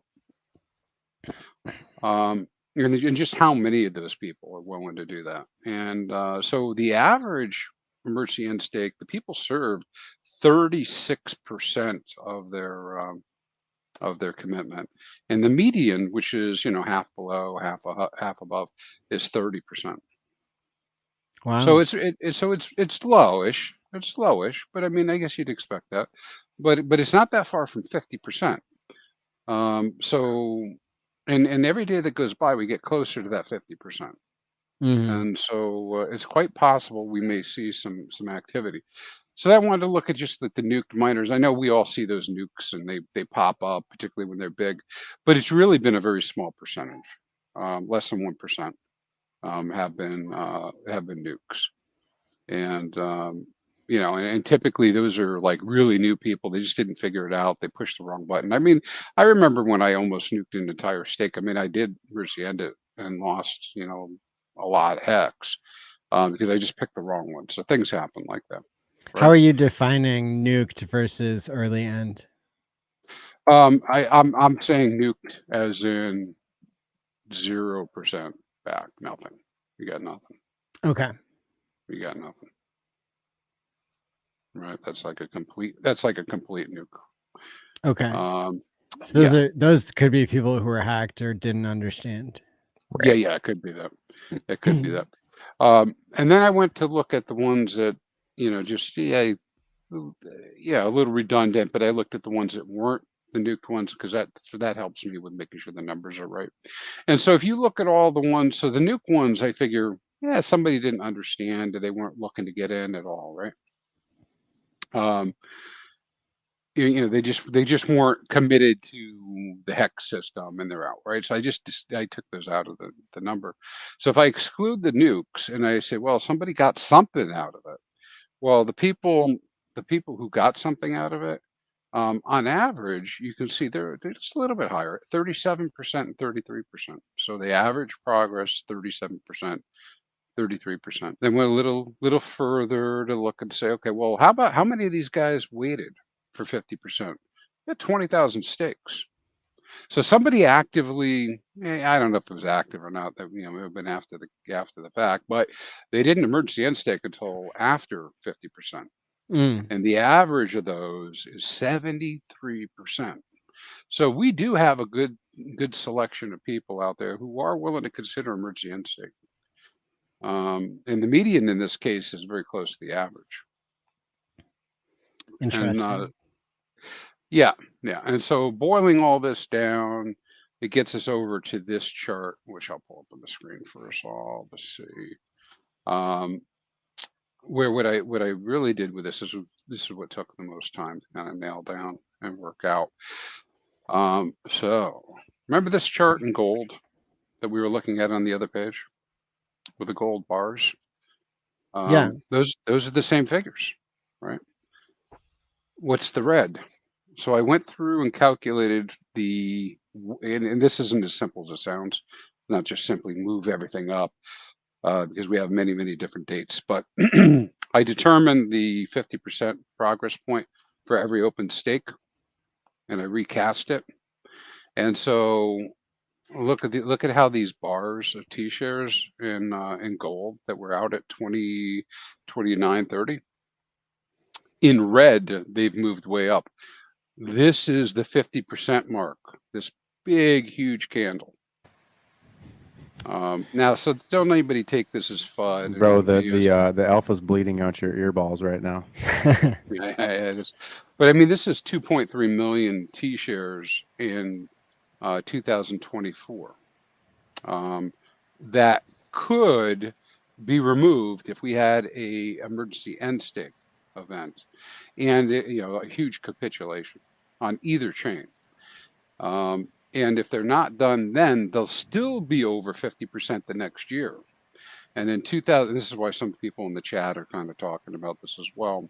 You know, the next year we have another 1.7 million. So we have 3 million, 4 million TShares, right? So remember my little prediction chart that shows us going down to 4 million. So we've got 3 or 4 million over the next 2.5 years. That if people decided mercy and stake, they could take a lot off the table, and it could virtually change the landscape of Hex in the future forever, right? Well, always forever, right? But what I mean is, if we did see a significant amount of this pulled in from 29 to 30 to an earlier date, then it's just going to open up the opportunity in 29, 30 for people to be available, to be there for the yield, you know, for their longer rungs. So there's some more refinement that I'd like to get to with this, is, you know, in terms of like what the hex flow might be. But here's my assessment on this: is I don't think it's going to be 100% of them. Of course not. Of course not. But we have been seeing about 8%, right? So it might be reasonable to model this over maybe doubling it, you know, and doing a few different ways of looking at it to say, well, maybe 20% of the people will do it, you know, and maybe come up with those numbers. But us as miners, we should be aware that this could be happening for a lot of reasons. One of them is FUD, right? Just because this might happen doesn't mean everybody should get the hell out. It's everybody's situation could be conditional. A lot of people don't realize that emergency end staking is a valid strategy. It's something that people talked about in the beginning. Is it smart? Maybe not, but it certainly was a strategy. You know, when we were in the original chats, people were talking about how they were doing these long stakes, and everybody's like, well, you know, what happens if it goes up and you're locked? Well, damn it, you know, if I had a million hex and it goes to $10, that's $10 million. And if I get 5 million, the community can have the other 5 million, right? I mean, that's how some people think, right? I mean, it's altruistic in that way. And in fact, we've seen people act that way. Well, that's why I made 2 ladders. Yeah, right. I mean, there's, oh yeah, so you can do it. Yeah. Yeah. So a lot of things could happen. So the real bullish thing here is we can see the information, so we can make plans for those who are planning to stick around for, you know, for the long term. We can make plans with our staking ladder to fill in gaps, particularly when there aren't TShares out there, because you know, you can really pick up a lot of yield, right? That because all those ones that end before just means your payout's going up. And so you get in sooner, you get a better rate, and then the guys that come after, they won't get the same rate, and you'll get more share of the rewards. So that's the bullish part of being able to plan this, and then knowing that our red lines may grow here in the short term based on what happens, may open up even more opportunity, right? It's good to mention the negative side of this is, just so we're talking about it, 'cause that's the PSA part. It's likely, if we start seeing significant numbers of emergency end stake, that will be a serious FUD event, right? Because you know, the haters are going to be saying what they're going to be saying. Everybody's getting out. I already hear this. Everybody, X is dead. Everybody's out. How do you like your 99? Your minus 99.999%. You know, all that stuff. So we'll hear more of that. But I think people need to understand and know that what's happening, so they don't get flooded out. So if you're a miner, you need to be really carefully, you know, taking a look at things. I don't think you, and it's not financial advice, but you know, it's kind of like, I don't think people should just make decisions based on the crowd, right? Just because I see 20 tweets saying everybody emergency end stake, and you know, Crypto Joe Bob in one of the chats is saying, hey, it's time to get out, it's dead, doesn't mean you should act on that. You should go do some more research. Because the thing is any of these that end, it ain't never coming back, man. I mean, well, they can come back in, but they're not getting those TShares back. I mean, we're already seeing that people have to double sometimes the amount of time that they had mined for just to get the same number of TShares. We're already seeing that they have to put in not only all of their rewards, but 10 or 20% more hex to get all of their TShares. And so I would just urge people to be really careful about emergency end staking because you can't recreate this. And now if you're done with hex, you're done, right? That's up to you. You decide you're out, you're out. Emergency end stake away. But just understand.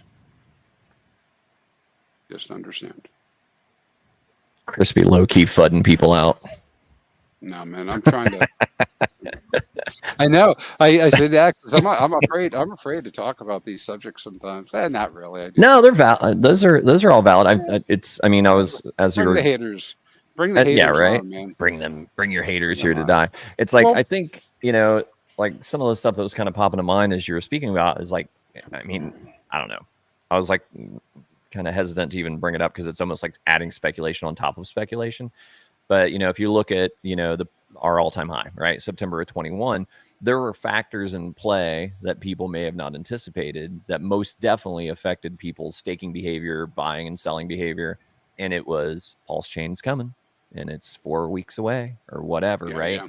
And so there's and then now we've got the SEC thing that is an unknown. So there's so many unknown factors that could play into these very personal decisions for people as far as whether they're choosing to emergency end stake. It could be capitulation. Things are down. The SEC thing looks terrible. Fuck this shit. I'm out. I'm going to get what I can out. I think there's a tipping point with that though, because it's like if you had something that was worth $1 and it's now worth a penny, it's like, does it make sense at that point to dump it or just hold? You know what I mean? So it's like there's that factor in there too when you have something that's so far down. And then the other side is, if we, the SEC thing gets cleared up and the bull run goes apeshit and 24 and 25 are just bonkers. Yeah, there's people that are going to be like, hey, do I want to wait around for another 4 years? How much money do I want to take off the table? And then there's, the other factor of the longer we go, just like with Bitcoin, people having more faith in it and gaining broader adoption and more respect. Same thing with Hex. The longer it survives and let's say the SEC cloud lifts, Pulse is doing great, Hex is doing great, Metcalfe's law is in full effect, more people are learning about it, it's going to get more stable. So I think that's going to affect that behavior as well, because people would be less likely to want to end stake, especially if they've built a healthy staking ladder and they've got stuff coming out quarterly or whatever. Say that again. Provided you created a healthy staking ladder. Provided, right, which is where all the education comes in from everybody on the screen and in the community that chooses to educate about such things. Because that's a key element. It's like if you have a healthy staking ladder, that alone is going to make you less likely to want to emergency end stake because you have a stake coming out 90 days later. So do you really want to nuke any of your yield or just wait? So I'll say this too. I'll add to that. I think this is a clear call to action for miners to make sure that they plan their ladder. Right now, everybody's in a different situation. Everybody can't be, omnipresent with everything. But I think it's really important to plan your ladder. And hey, a lot of us were off the last time, right? So you can do that because it does alleviate that pressure. Now, to be intellectually honest about this, right, dude, if Hex just a make believe scenario, right? Hex could go to $10. I believe that it could go to $10. I don't know if it's this cycle or another cycle, but if I had a stake, miner out there that's going to pay me $1 million Hex at $10 and it's 10 million, I have to think about it. I mean, just let's be serious, right? Because somebody's going to think about it. Yeah, but it's going to be like one of your stakes, not all of your stakes, probably. Exactly. Right. And that's what dovetails back to, I already have Hex flow. I don't need to emergency end stake to get something that I would need out in that situation. But I totally get the argument that we get from the guys, right? that they would do it, or worse, they tell people not to get rewards at all. You know. Well, and I Not mean, stake. There are people that say that all the time. Yeah, I'm not me. I Yikes. mean, I'm like the king of T-shirts, man. I'll It's get a like T-shirt today. people who just like U.S. inflation isn't bad enough. I want to suffer like worse inflation. right. Yeah, I mean, to go back to my point, it's like I think it's just a matter of like the longer that we survive and the longer we continue to grow and the longer we kind of combat any FUD narratives with green candles and successfully surviving another cycle, then a lot of this stuff goes away. Like I think a lot of the people's impetus on, emergency and staking as a strategy is kind of out the window because they realize the long-term viability of Hex as a better Bitcoin, as a better store of value that you can earn yield on as you wait for these cycles to play out. There's always going to be anomalies. There's going to be people that, have their staking ladders not balanced. So they have like a giant stake that happens to be coming out during max FUD or a bull market top. And it's going to be very compelling for those people to think about, pulling the trigger on that. But I think time is in our favor as far as this behavior being less likely. But I'm okay with it either way because I'm not hitting that button. I mean, I got a healthy ladder. If you guys want to hit EES, that's fine. Thank you for the bonus tokens. It's like I'll take them. But yeah, it'll be interesting. Yeah, I told you my story about emergency end staking before. I even sent Richard a DM thanking him and telling him that emergency end staked. Yeah, what an idiot. It was so funny. It was so funny. Hey, listen, I'd never done 2,800% before on anything. I was excited. Sure. I didn't know. I mean, it was new. It was new in my brain. Now I learned from my mistakes. Don't throw 1 million hex away. Right? It's just stupid.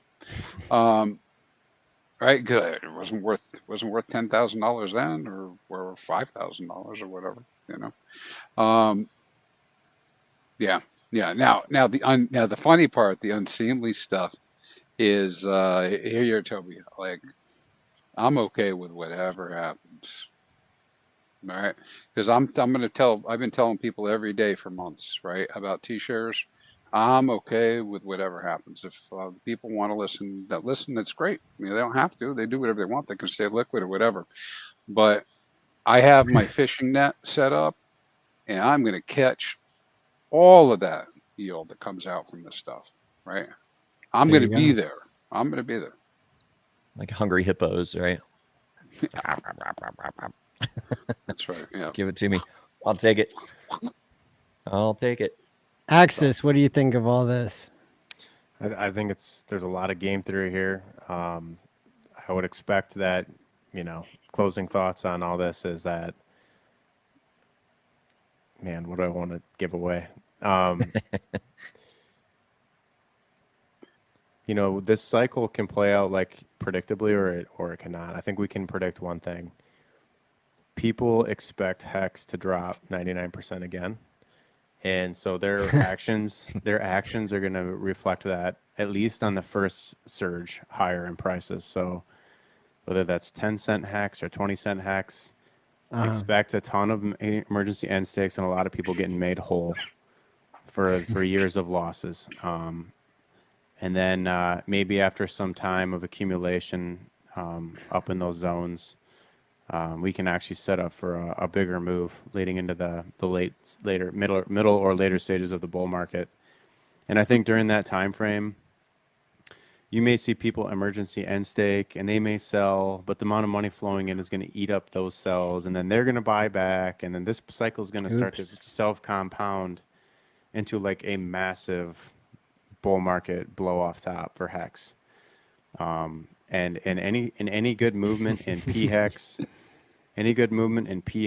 or Pulse those are going to be the coins that's going to lead the charge and do a lot of the heavy lifting. And then toward the end of the cycle, you're going to see a lot of that gains float into the less liquid, hyper volatile opportunities, high risk, high reward, very short time frames types of games. That's all of the spinoffs all the perpetuals, derivatives, sacrifice coins.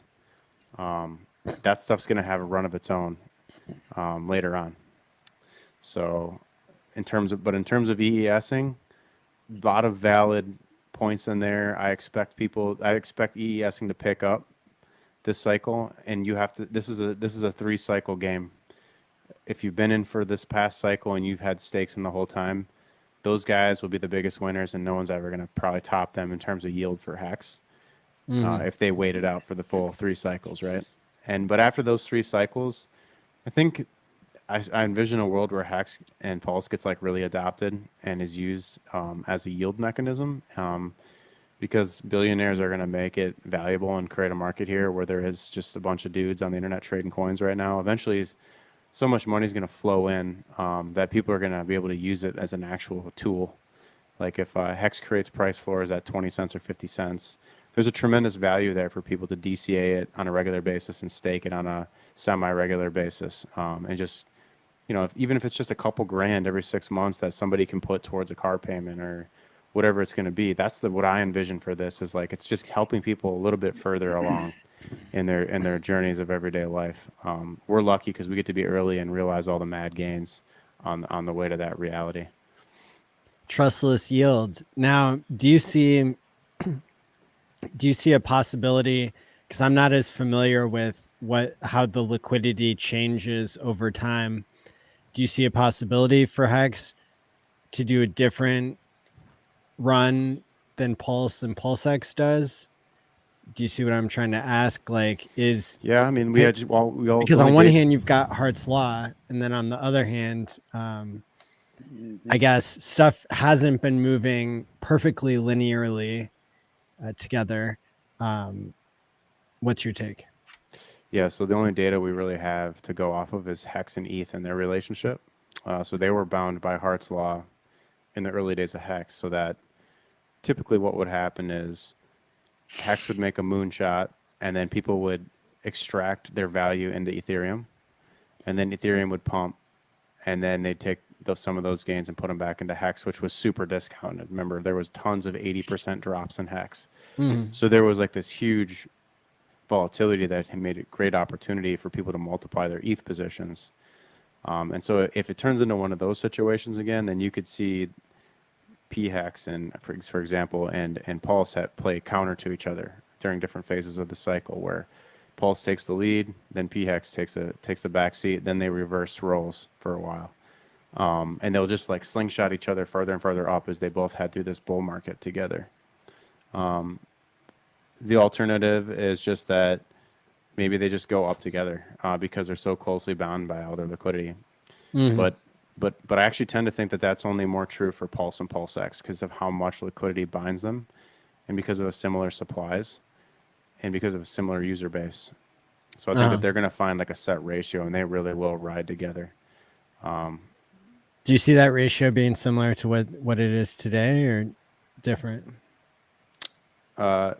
What I mean is that perhaps PulseX will travel somewhere between 4-to-1 and 2-to-1 for every pulse, and then it'll oscillate inside of that range indefinitely.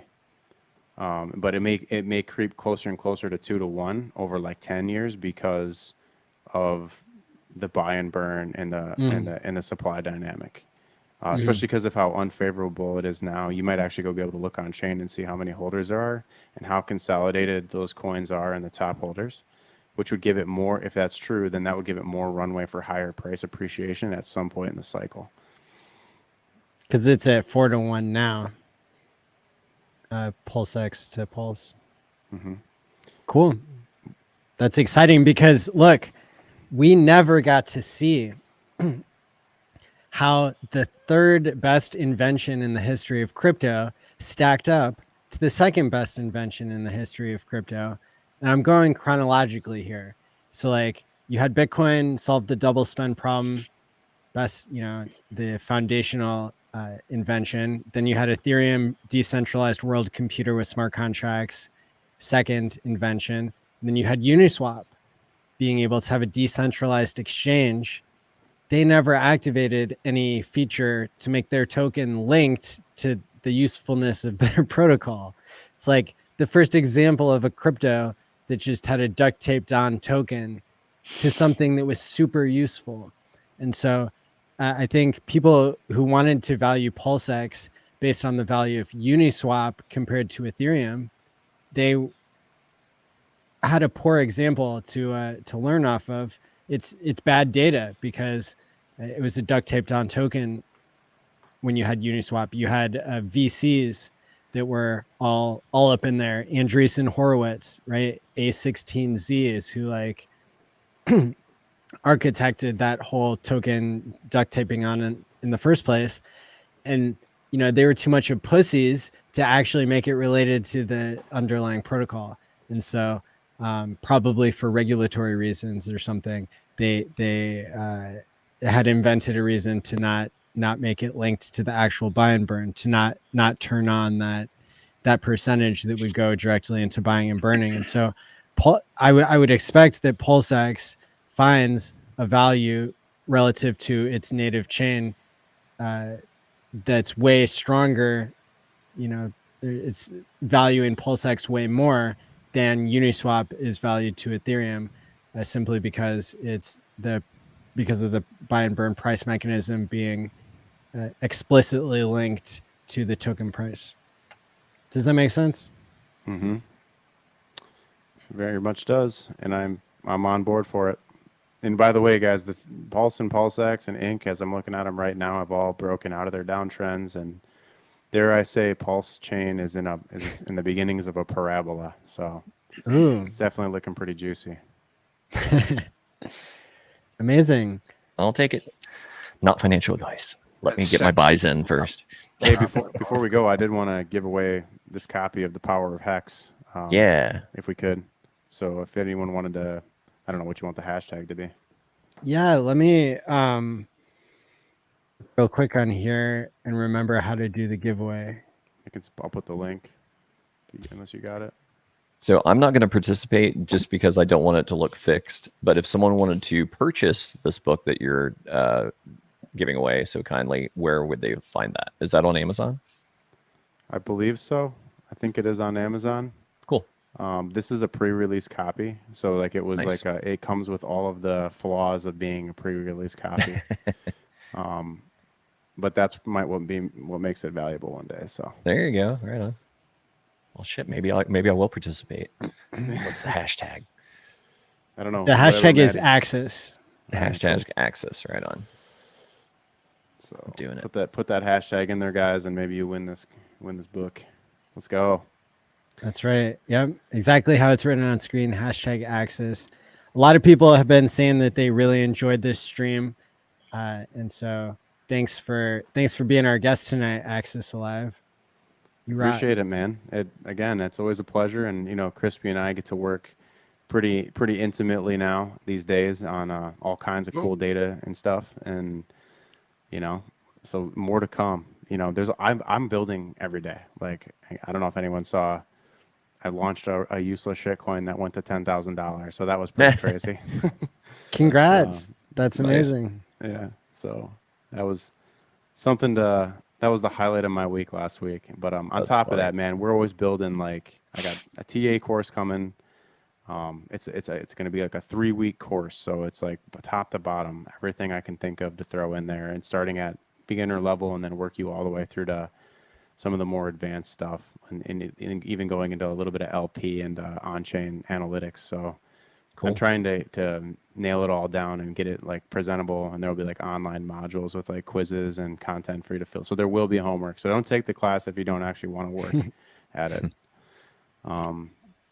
And then, you know, hopefully then probably early next year, it keeps getting pushed off, but then we got another, Crispy and I are going to be doing a market cycle theory like seminar. And that's going to be, there's proprietary data and detail that goes into that Crispy's actually working on. I'm implementing stuff that I'm learning from reading this book on geological and social cycles and cultural cycles and solar phenomena, and this thing called this universal theory of cycles. And it's so I'm going to try and implement that and relate it in a way that applies to cryptocurrency in this part of this talk as well. So I'm super excited. Obviously, I'm busy Cool. with all that stuff, so keep your eyes peeled. I know Maddie and I got to see each other in July. We were at the little seminar there in Chicago for the Pulse Chain Yeah. tour. So that was awesome to have your support there. And he got to see bits and pieces of what was the old LP course that Crypto Sloth and I ran back in June. So I don't know. Maybe he can speak to what he thought about that. Yeah, well, it was really well done. It was data driven. You had an excellent talk. I think that these educational opportunities, especially when people are so talented at presenting things, I think is something really people can take advantage of. I know that really, wherever you're at in the stage, I know a lot of people who didn't understand liquidity, and then they started taking your course, and all of a sudden we've got an army of liquidity providers and people who are doing better than ever because of that. I kind of wish I took it myself. So there you go. There may be another. So keep your eyes peeled. Nice. We'd love to have you, Maddie. Because Cool. honestly, I think it's most important. Just a last thought.